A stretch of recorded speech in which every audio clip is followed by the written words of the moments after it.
ഇന്ന് നമുക്ക് നല്ലൊരു വെജ് കുറുമ ഉണ്ടാക്കിയാലോ.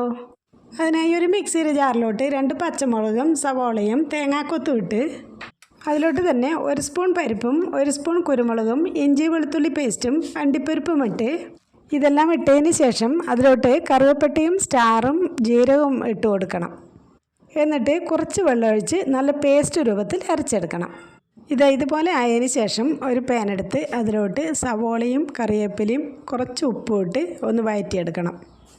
ഇതുപോലെ കളർ മാറിയതിന് ശേഷം അതിലോട്ട് നേരത്തെ കട്ട് ചെയ്ത് വെച്ച പയറും ക്യാരറ്റും ഇട്ട് കൊടുക്കാം. ഇനി ഇതെല്ലാം വീണ്ടും ഒന്ന് വഴറ്റി കൊടുക്കാം. അങ്ങനെ എല്ലാം ഒന്ന് വെന്ത് കിട്ടി. ഇനി നേരത്തെ അരച്ച് വെച്ച മിക്സ് അതിലോട്ട് ഒഴിച്ചു കൊടുക്കണം. എന്നിട്ട് അതിലോട്ട് 2 ഗ്ലാസ് വെള്ളം ഒഴിച്ചു കൊടുക്കാവുന്നതാണ്. 5 മിനിറ്റ് കഴിഞ്ഞതിന് ശേഷം എല്ലാം ഒന്ന് നന്നായി വെന്ത് കിട്ടിയിട്ടുണ്ട്. ഇനി കുറച്ച് മല്ലിച്ചപ്പ് ഇട്ട് കൊടുക്കാം. എന്നിട്ട് ചോറിൻ്റെ കൂടെയോ ചപ്പാത്തിയുടെ കൂടെയോ കഴിക്കാവുന്നതാണ്. അങ്ങനെ നമ്മുടെ എളുപ്പത്തിൽ ഉണ്ടാക്കാൻ പറ്റിയ കുറുമ റെഡിയാക്കി കിട്ടി. ഇനി വീഡിയോ ഇഷ്ടപ്പെട്ടാൽ ചാനൽ സബ്സ്ക്രൈബ് ചെയ്ത് ഒപ്പം ലൈക്കും ഷെയറും ചെയ്ത് നമ്മളെ സപ്പോർട്ട് ചെയ്യാൻ മറക്കല്ലേ.